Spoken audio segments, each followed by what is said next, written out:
O emagrecimento ele acaba sendo uma necessidade de sempre ser abordado, não só pelo objetivo estético que muita gente busca, principalmente nessa época de fim de ano, né, os projetos verões, mas principalmente por decorrência que nós temos hoje um cenário de pandemia de obesidade, ou seja, o mundo inteiro está lutando contra essa complicação.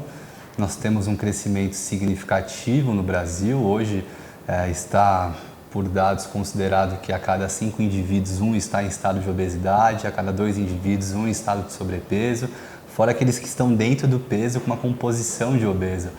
E com isso, o emagrecimento ele é um tema que vai muito além daquela estética que você pode pensar que o emagrecimento só contextualize isso. E, consequentemente, é um tema que precisa ser tratado com bastante respeito, e o respeito que eu busco trazer são os embasamentos científicos e também as minhas experiências práticas, realmente correlacionando o que a ciência nos traz de informação e como que você consegue introduzir isso numa prescrição, numa orientação, para que os resultados sejam os esperados. Com certeza. E o Rodrigo, ele atende há um tempão, né? Quantos anos mesmo? 7 anos. 7 anos de atendimento. E nesse atendimento, a maior parte é em termos de emagrecimento, né? Para todos os profissionais. Então, para quem está já na área da nutrição, tanto como estudante quanto como profissional, não tenham dúvidas que mesmo eu também trabalhando, por exemplo, com o esporte, em diversas modalidades, é muito difícil você ter algum profissional de consultório, nutricionista que atende em consultório, que não tem como predominância um público que busca o emagrecimento. Então, o emagrecimento ele também está dentro dos esportes. Então, por exemplo, um lutador que precisa de uma perda rápida de peso, que é um termo científico, inclusive. Você precisa fazer com que ele consiga emagrecer para bater o peso da categoria. Então, tem vários contextos do emagrecimento, mas o principal é o contexto de saúde, porque é a principal população que vai te buscar, é essa população que precisa emagrecer pelas comorbidades associadas, né? Hipertensão, diabetes, e fora aquelas que não são tão perceptíveis em exames laboratoriais, mas são mentalmente muito claras, né? Então, psicologicamente, muitas pessoas ficam abaladas por não se sentirem satisfeitas com a sua composição corporal, e isso traz uma série de alterações que muitas vezes não são tão claras em exames laboratoriais, né? Que aí nós colocamos os sinais clínicos, que são os exames que nós conseguimos ter de referência para mensurar se realmente tem alguma complicação que não deu para ter a percepção durante o bate-papo, e os sintomas, que são esses, que no bate-papo você percebe que a pessoa não está se sentindo bem, e às vezes não vai ser um alimento ou mesmo um suplemento ou a inclusão no treinamento, é mais entender quais são as dores, e essas dores elas acabam impactando muitas vezes em transtornos comportamentais, transtornos de imagem, né, onde o emagrecimento ele fica comprometido porque muita gente descompensa o seu estresse numa recompensa que é o alimento. Tem dados também demonstrando que compulsão alimentar ela costuma acontecer no final do dia e sozinho.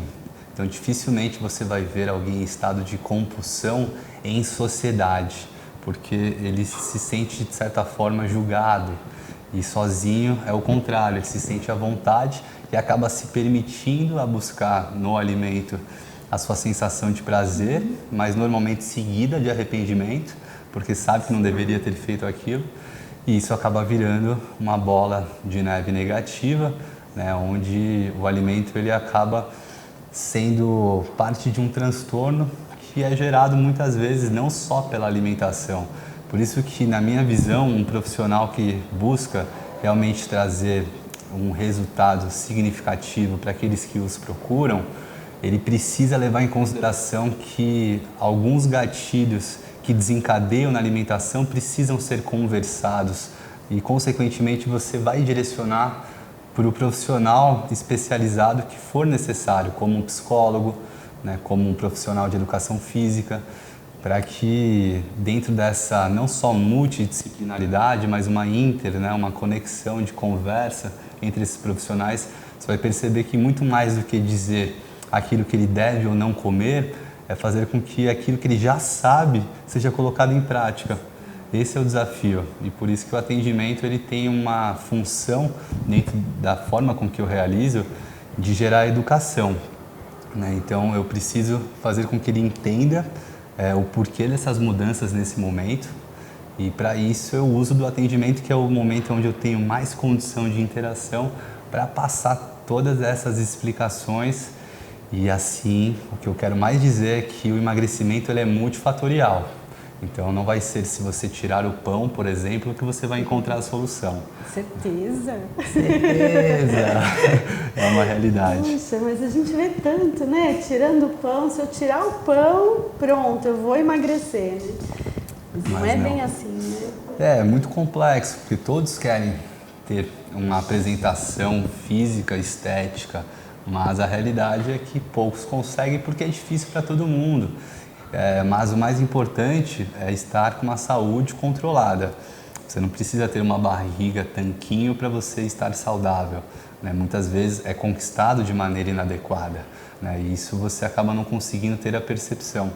Então, as restrições, elas não são normalmente a melhor estratégia para conduzir uma orientação, mas você precisa estruturar. Esse é um ponto que eu não deixo de reforçar, que algumas restrições momentâneas no sentido de você estruturar algo, fica muito mais fácil de conseguir ser replicado, né? Então, cada caso é um caso, não dá para colocar um contexto de que se você restringir X ou Y alimento, você vai atingir o seu resultado esperado, só que tudo tem que ser organizado. É aí que eu quero dizer para ficar mais claro. Então, quais são os horários que você tem condição de se alimentar? Parece besteira, mas isso faz toda a diferença se o nutricionista estruturar com horários compatíveis, com os melhores possíveis, para aquele paciente conseguir o plano alimentar, isso alivia muito. Qual que é a sua condição de tempo disponível para essa refeição? Hoje, principalmente em São Paulo, muitas pessoas precisam de praticidade, porque eu atendo pessoas de outros estados e, de verdade, é um pouco diferente o contexto de demanda, né? De envolvimento com o trabalho. E isso é um ponto, né? Outro ponto. Então, o quanto de tempo você tem de condição para parar para realizar essa refeição. Em São Paulo, muitas pessoas realizam o almoço para fazer algum tipo já de engajamento no trabalho. E aí você precisa entrar dentro daquele cenário. Então, o que normalmente você tem à disposição? Né? Então, eu costumo ir em tal restaurante, eles costumam pedir isso.